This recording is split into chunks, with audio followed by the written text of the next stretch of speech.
I'd like to start with this picture. It's from my state, Alabama. It's it's from the southern part of our state, which was actually not part of the United States until 50 years after the American Revolution. We were still part of Spain.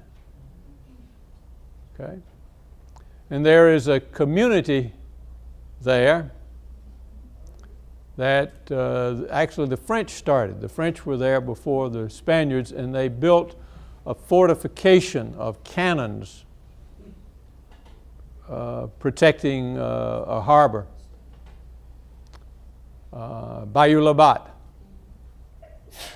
In Alabama speak, it's Bayou La Batterie. Okay? Been there for 300 years. And it has an interesting population. Up in the left-hand corner, holding the sheep head, which is a particular kind of fish, is Mr. Borsage. Mr. Borsage has been there for 300 years. Or at least his ancestors have. Some Frenchmen that jumped ship wound up there. He is joined, right below him are a group of West Africans. They've been there for 300 years. Not voluntarily, but they're nonetheless, it's their home, they claim it. Over on the right-hand side, there is a Cambodian temple and a family on the right-hand corner. And down below them is what we call rednecks. I'm a redneck. We are from Georgia and Alabama, and we drifted down. And the woman in the far right-hand corner was the local physician there. She's the Surgeon General of the United States now. So she's done well in her practice. So, diverse, you better believe it. Get along, well, you can imagine there are some differences here. You got to go all the way from Cambodia to France, to West Africa, to the Celts, different ways of living, but they're all there. Now, we had, and as we often have on the coast, terrible Hurricane Katrina. It flattened everything. And if you'll notice in the picture, you can see out behind it, everything just leveled. I mean, this was a really bad storm. It picked the fish, the shrimp boats up and put them 2 miles in the cotton fields, right? Knocked everything down. And there are a group of people there standing by the rubble with their dog. And they're asking a question. And the question is, who could we talk to about how we could come together as a community to rebuild our community, despite our differences, despite our disagreements? It was a very important question for them because a group of developers saw this nice Gulf front property, and they thought, aha, we'll build a Disneyland here. Now, these people like to go to Disneyland, but they didn't want to live in Disneyland. They wanted to live in the fishing village where they had lived before. And they knew that if they didn't come together, they were, in fact, going to wind up in Disneyland or worse. So it was a very important question. The difficulty was that nobody could talk to them about this question. They were not asking for an answer. And they were not asking for help. I mean, they appreciated first responders and all of that. But they know what you know in a natural disaster, which is for the first 72 hours, Nobody's going to be there except your neighbors. And you're going to live or you're going to die depending on what your neighbors do, because there is no road that outside help can take to come in. There's no electricity. There's no water. There is nothing. So this question of how we come together had a particular meaning for them because of natural disasters. Now, I use the story to explain who we work for. We work for those people standing there. Everything we do is to try to create a conversation which they can join about how they come together. That, in many ways, is the quintessential democratic question. How do we come together despite our difference? And the answer is not, we'll make the differences go away, because they're not going to go away. Okay. How do we come together? And that's who we work for. That's what all of our research is about. Now, how do we do the research? You know about exchanges, swaps. This is an exchange. And what we do is that we look for people who are trying to deal with some problem that keeps people from coming together, that keeps them from shaping the future. And we don't tell them what to do or how to do it, but we watch what they are doing and we collect it. And what we exchange here is the accumulation of what we've collected for your current experiences dealing with the problems that keep us from coming together. Not the surface problems, but the deep underneath malfunctions. Okay? Here we've called them the problems behind the problems. Now, what are we learning so far? We're finishing up a report on our research over maybe the last 10 or 15 years. We've titled it The Ecology of Democracy, because the more we looked at what we've learned together, we realized that a political system is like an ecosystem. It has a wetlands, marshes, salts, and it has dry land, buildings. The difficulty is that while in nature we know those are interdependent, we don't necessarily recognize that in politics. Okay? In Balabatry, we first thought it was a great idea to go in and fill in those marshes. I don't know if you've ever lived along a marsh, but they stink. There's rotting material there. You can't walk on them. There are dangerous things. There are alligators and snakes. And so people came in and they'd pour dirt over it and they'd build a nice home. It was great. And then there are these just chunks of sand out there, barrier islands. And they were in the way of the ship channel. So in New Orleans, they stuck holes through them. Well, what happened? The hurricanes came through the same holes that they didn't. There was nothing to stop them. And because we had destroyed the nurseries for the shrimp and the fish, the fishing industry suffered. And we learned painfully and slowly that in fact, the wetlands of nature are the nurseries for life, and that what goes on the land is very dependent on what happens in the sea. So we came to respect the wetlands. Now, where most of you in this group work are in the political wetlands, at the community level, at the local level, far away in many cases from electoral politics and big institutions, okay? But while it may seem that you have nothing to do with those, they are connected. And that was the whole purpose of the ecology metaphor.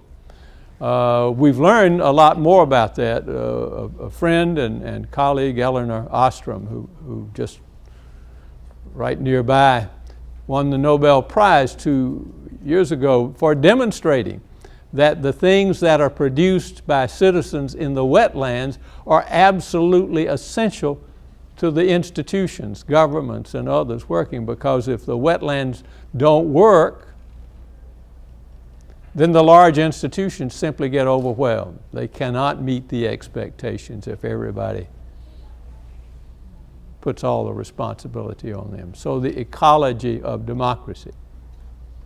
The other thing the book is about is how people get control. How do you get power? It's about power. And in a democratic system, people get power by the work that produces things that make life better, that make the things that make institutions work together. So what we've tried to study is this work. As one of our colleagues said, the work of democracy is work. The work of democracy is work. And so we've tried, you can take any kind of work and break it down into tasks, right? At a point in my career when I was trying to earn money to go to college, I was a painter. Unfortunately, not a very good painter, but a painter. And I learned that there are various tasks. The first thing you do is not get a brush and put it in a can of paint and start slapping it around, okay? You got to select the paint, you got to stir it, you got to clean that surface, you got to get all the old paint off, or it's fresh, you got to prime it. Then you got to dip the paint, and you can't just slash it like. There are all kinds of things that make up the task of the work of painting.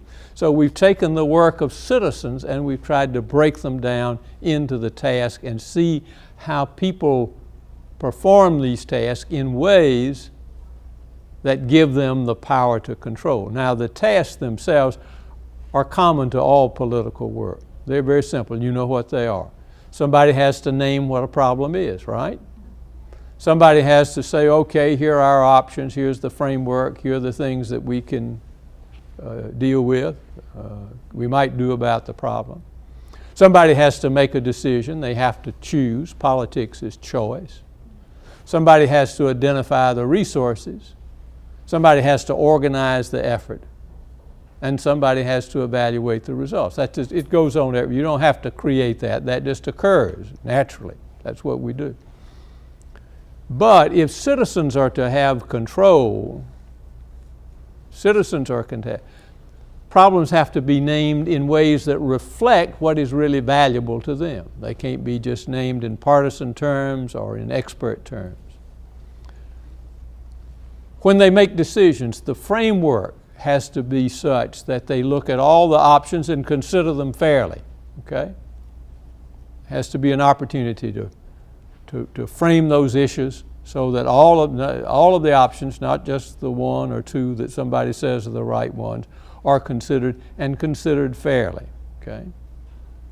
Somebody has to decide. Now, you can decide by thumping a coin, you can decide by voting. For people to have power, they have to decide in a way that they weigh fairly all of their options. A good word for that is deliberation. You have to have resources. Institutions on the dry lands have resources. They have authority, they have money, they have machinery, they have armies. Okay? Citizens in the wetlands don't have those things for the most part. So you've got to find resources, and like the swamps, it was often thought that there wasn't anything there that was important. But more recently, we've learned to recognize that there are assets in the wetlands. The assets are very simple, although often intangible. They're political will. They are the relationships that people have with one another. They're their ability to take their own talents and skills and combine them into something larger. Those are there in the wetlands. So the wetland resources are different. Has to be organized. Bureaucracies have ways of organizing. But human beings since our ancient days are self-organizing creatures. We have that capacity. Look at the busy city corner anytime and people moving around. There's nobody saying step here or there. Self-organizing is a human capacity. So when we organize collectively, everybody can't go out and do the same thing. But if we have some general sense of direction and shared purpose, not agreement, then our various actions can complement and reinforce one another. And then while institutions on the dry lands evaluate with all kinds, what we do as citizens when we've done something is that we try to learn from it. And our ability to learn from it allows us to keep up the momentum that we need to go. We did a study of people who were success-oriented, and they would start a project, and if it succeeded in a given amount of time, they would quit. And it didn't mean the problem was solved, they just quit. If their project, however, didn't succeed and failed, they would also quit. So it didn't make any difference whether they succeeded or failed, they quit, right? So we were trying to figure out how do people keep up the momentum that it takes to deal with really wicked problems. And the secret was they were constantly learning. They were constantly learning. If they failed, they knew how to fail successfully. They said, well, what can we learn from this for them? If they succeeded, they said, well, I wonder if we can do a little better the next time. So learning was the secret to momentum. So we've tried to explain that in this book, but there, in every book, it goes on for hundreds of pages, but usually there's just one idea in it. And I'll save you the time. When we looked at all of these efforts of people to come together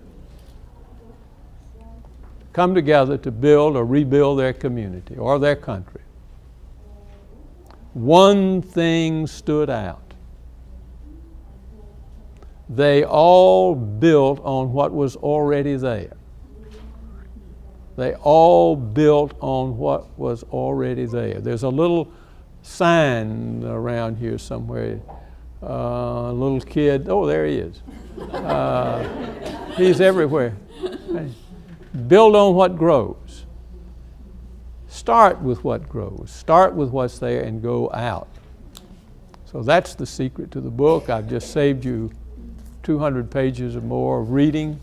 That's a summary of what we are learning. We're looking forward to learning more. And what we'll get out of it, as I say again, it's not an answer, not a methodology. But from one another, by exchanging our experiences, we'll get a different lens for seeing our problems. We'll get a different lens for seeing ourselves. We'll get a different lens that will allow us to see our assets and our resources and ability in a fresh way. And that will keep us going till the next time we meet. Thank you.